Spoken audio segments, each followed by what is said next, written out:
Oke, selamat pagi Sumbaran. Cak Bana, kita lanjutkan kembali bincang-bincang kita dengan Dr. Ice Eriora, SEMKOM ya, merupakan Kabid Pengadaan Pemberhentian dan Informasi Kepegawaian dan Pengembangan Sumber Daya Manusia dari Kota Padang. Baik Bu Ice, kita lanjut kembali tentang bincang-bincang kita. Tadi kan kita sudah berbicara masalah tahapan untuk CPNS ini. Ada 3 tahapan. Ya, tahapan tadi kita sudah berbicara soal tahapan dan ada sesuatu yang pengen ditanyakan masalah penerimaan CPNS ini. Kan saat ini sangat terbuka, transparansi, jelas sekali ketika sudah melakukan tes langsung ya ada keluar nilai-nilainya. Bukan begitu Bu Ice ya. Dan kemudian dalam penerimaan yang online ini bagaimanakah persyaratan supaya calon-calon itu betul-betul bisa memenuhi persyaratan untuk seleksi administrasi? Adakah cara yang bisa disampaikan sama masyarakat kita? Oke, jadi Bu Wit, permasalahan yang kita lihat selama ini banyaknya gagal pada seleksi administrasi, yaitu kurang telitinya para pelamar tentang syarat-syarat yang diberikan pada saat mereka mengirimkan berkas maupun menginput pada aplikasi SSCN. Jadi misalnya begini, yang diminta itu adalah ekonomi akuntansi. Sementara sarjana mereka ekonomi sarjana ekonomi. Terus mereka merasa mungkin ketika itu ekonomi manajemen, mereka tetap mendaftar. Nah, itu tentu berbeda antara permintaan yang diberikan oleh SK Menteri sebagai dasar kita mengeluarkan formasi, dasar kita melakukan rekrutmen CPNS dengan yang dilamar. Tentu nanti tidak sesuai dan nantinya akan tidak bisa diangkat mereka. Karena tidak sesuai antara kompetensi yang dibutuhkan dengan jabatan yang mereka lamar. Itu persoalan yang banyak kami temui. Jadi mungkin untuk rekrutmen CPNS ke depan, dan sekarang ini ada yang hangat lagi nih Bu Wit. Pemerintah telah mengeluarkan regulasi tentang manajemen P3K, pegawai pemerintah dengan perjanjian kerja. Itu dengan peraturan pemerintah nomor 49 di Desember ini baru diundangkan. Jadi di samping PNS, itu ASN itu kan terdiri atas 2 nih. Ada yang pertama namanya PNS dan satu lagi pegawai pemerintah dengan perjanjian kerja. Nah, mereka direkrut dengan cara tes seperti tes PNS, tapi ini khusus untuk memang profesional. Mereka dikontrak itu nantinya berdasarkan tahun-tahun tertentu, misalnya dibutuhkan 1 tahun, bisa diperpanjang 2 tahun. Nah, itu tergantung formasi dari Menpan juga nanti. Jadi memang diharapkan ketika ada seleksi seperti itu, masyarakat harus lebih bijaksana memahami bahwa persyaratannya ini. Kemudian jangan ketika persyaratan itu berbeda, terus memaksakan diri untuk melamar, akhirnya kan kita merugikan diri sendiri. Mungkin itu kita sampaikan kepada masyarakat untuk lebih bijaksana menyikapi sehingga ketika ada rekrutmen selanjutnya kita dapat mengikuti pada tahap-tahap selanjutnya sehingga tidak merugikan diri kita sendiri. Iya, tadi dikatakan ada pegawai yang perjanjian kerja ya? Pegawai pemerintah dengan perjanjian kerja, namanya itu tidak P3K. PNS itu ya?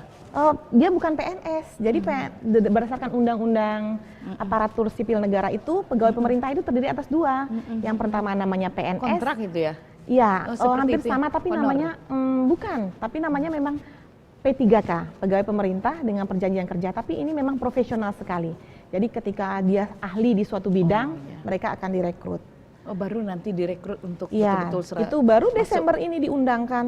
Nah, kami baru membaca aturannya dan belum ada aturan turunan, tapi secara nasional itu memang menjawab permasalahan mungkin daerah selama ini karena tidak ada batasan umur.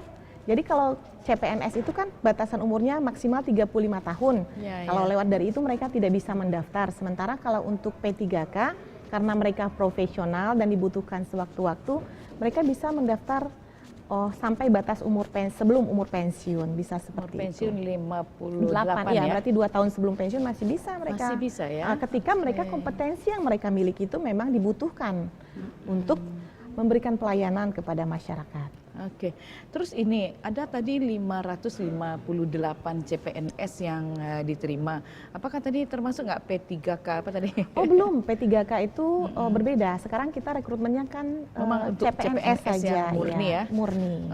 Kalau itu nanti akan diberlakukan. Nanti akan diberlakukan secara nasional juga. Jadi memang sekarang rekrutmen pegawai pemerintah itu PNS dan P3K, ASN itu memang dilakukan secara nasional untuk menjamin kualitas sumber daya manusia yang akan mengelola negara ini. Jadi bukan karena diterima karena ada lowongan, ada kosong, walaupun SDM-nya sama sekali di bawah standar. Sekarang nggak ada lagi tidak cerita bisa seperti itu ya. Lagi ya. Kita mengharapkan kedepannya pegawai pemerintah ini bisa bersaing dengan dunia internasional. Berarti kalau misalnya kan tadi kan untuk P3K tadi itu yang bukan pegawai yang CPNS yang pegawai negerinya kan itu kan kontrak namanya atau honor atau apa, tapi apa ada istilahnya P3K? Iya, itu namanya P3K. Dites sampai batas usia 56 tahun karena 2 tahun menjelang pensiun. Rata-rata kalau di atas usia yang seperti itu untuk online agak gatek ya. Tapi kan kita mengharapkan mereka yang profesional. Biasanya mereka ketika profesional itu mereka kan memiliki kompetensi, memiliki skill, memiliki perilaku yang memang di bidangnya gitu. Dan kita harapkan seperti sekarang itu kan rekrutmen ini tujuannya untuk 10, 20 dan 30 tahun ke depan. Mereka yang muda-muda direkrut. Tapi untuk mengisi kekosongan jabatan untuk profesional saat ini, memang mungkin pemerintah secara nasional itu merencanakan P3K ini untuk mengisi, sehingga kekosongan-kekosongan tersebut tidak merugikan daerah, karena bagaimanapun formasinya nanti tetap diberikan secara nasional. Oke, kemudian tadi dari tes itu kita sudah tahu, kemudian lagi 558 sudah diterima calon ya. Iya, tapi ada yang tidak lulus. Jadi untuk Kota Padang itu akhirnya jumlah yang formasi yang terisi hanya 540. Oh, 540. Ada 18 formasi yang tidak diisi karena tidak adanya pelamar. Kemudian tidak lulus seleksi, ada beberapa yang tidak lulus seleksi dan tidak dilamar. Tapi ini tadi 558. Iya, jadi memang tidak bisa kita isi karena yang diminta itu kan dikelola secara nasional. Yang 18 itu tidak bisa kita ganti kalau memang tidak terisi tidak terisi. Tidak berarti ada yang melamar. Iya, berarti kita tidak kehilangan formasi sih sebenarnya. Tapi itulah kebijakan nasional yang memang ingin kualitas sumber daya manusia yang baik. Tidak bisa dibelok-belokin. Tidak bisa dibelok-belokin. Jadi kelanjutannya apa nanti yang 540 jadinya ya? Jadi setelah itu mau diapakan itu? Mereka setelah ini akan melakukan pemberkasan. Jadi berkas mereka akan Kota Padang sudah menjadwalkan mereka datang untuk membawa berkas yang asli, kemudian juga membawa berkas yang dilegalisir untuk kita siapkan NIP-nya nantinya. Jadi pemberkasan mereka siapkan NIP, kemudian setelah itu, setelah NIP-nya keluar mereka bisa dinyatakan lulus sebagai CPNS, baru CPNS, calon. Kemudian setelah itu nanti mereka didiklat laksarkan. Kalau dulu namanya LPJ. Oh ya. Sekarang namanya diklat laksar. Nah, diklat nanti dasar. Iya, diklat dasar pegawai negeri sipil. Nah, setelah itu nanti setelah mereka diklat dasar tersebut, baru 1 tahun kemudian apabila mereka memenuhi persyaratan untuk diangkat jadi PNS, barulah mereka menjadi PNS secara utuh. 1 tahun kemudian. Iya. Nah, kita pengen tahu, tadi kan mereka sudah ada diklat dasar. Nah, untuk CPNS yang 540 ya jadinya ya. Jika memenuhi syarat, oke. Kalau tidak gimana tuh? Berdasarkan PKBKN 14 itu memang ketika memang itu kesalahan dari pelamarnya, mungkin nanti secara nasional BKN akan meranking kembali, bisa dilakukan seperti itu, meranking kembali untuk mengisi formasi yang memang kosong. Yang tadi tidak lulus bisa diangkat lagi? Kecuali yang memang dari awal tidak ada, seperti yang 18 tadi itu memang tidak bisa. Kalau ini banyak daftar tunggu lah ya, kalau yang list itu, ya. Tapi sepertinya karena dilihat tingginya keinginan masyarakat untuk menjadi PNS, mereka berusaha untuk melengkapi berkas bagaimanapun. Malah sudah ada yang secara aktif datang, padahal kita tidak melayani satu person by person gitu. Kita berusaha melayani melalui aplikasi, kemudian menjawab melalui WA, kemudian menginformasikan melalui website BKPSDM supaya kita menghindari ada penyalahgunaan nantinya. Jadi ada pihak-pihak yang oknum-oknum yang tidak berkepentingan memanfaatkan momen seperti ini. Nah, itu yang kita hindarkan sehingga kita lebih mengumumkan melalui website, kemudian membalas melalui WA resmi yang kita sampaikan. Kira-kira sudah ada tanggal-tanggalnya? Sudah, kita sudah umumkan, bisa masyarakat nanti bisa melihat di website BKPSDM Kota Padang. Itu tanggal berapa? Dengan alamat bkd.padang.go.id. Nanti bisa dilihat di sana, ada di pengumuman hasil seleksi kompetensi bidang, hasil seleksi akhir kompetensi bidang dan kompetensi dasar yang menjadi dasar pelaksanaan pemberkasan nantinya. Berapa lama waktu diberikan untuk mereka melengkapi pemberkasan ini, Bu Ice? Ya kurang lebih 2 minggu kita dari beri sekarang? Waktu. Ya, dari tanggal hari Kamis kita menjadwalkan. Kamis ini? Ya. Kamis besok? Iya, kita menjadwalkan mulai dari tanggal 4. Ya, Kamis Jumat, terus minggu depannya kita jadwalkan. Kemudian karena begini, kita berharap karena ini jumlahnya banyak, ini banyak Bu Wit tahun ini 500 lebih kan ya Kota Padang itu merekrut. Tentu kita mempersiapkan untuk diklat latsarnya karena ketika mereka diangkat tahun depan jadi PNS, tentu mereka sudah selesai diklat.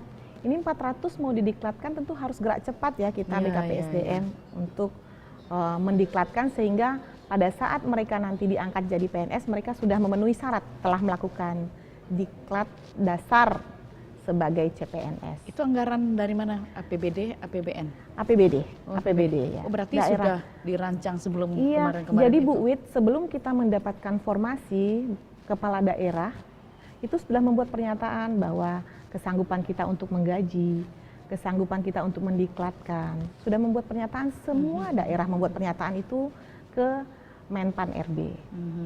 Jadi memang kita sudah mempersiapkan semua karena memang kebutuhan kita terhadap pegawai pemerintah ini memang sangat tinggi sekali karena banyaknya jumlah pensiun dan bertambahnya jumlah masyarakat yang tamatan untuk Kota Padang. Yang sesuai formasi ya. Iya, sesuai dengan formasi karena kita tidak bisa ketika kita melenceng dari formasi, mereka tidak bisa diangkat nanti kan kasihan juga ketika dipaksakan untuk lulus tapi tidak bisa diangkat kan sayang nantinya.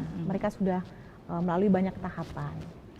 Sudah CPNS, ada lagi nggak yang mengganjal kira-kira bagi calon? Nggak ada lagi ya?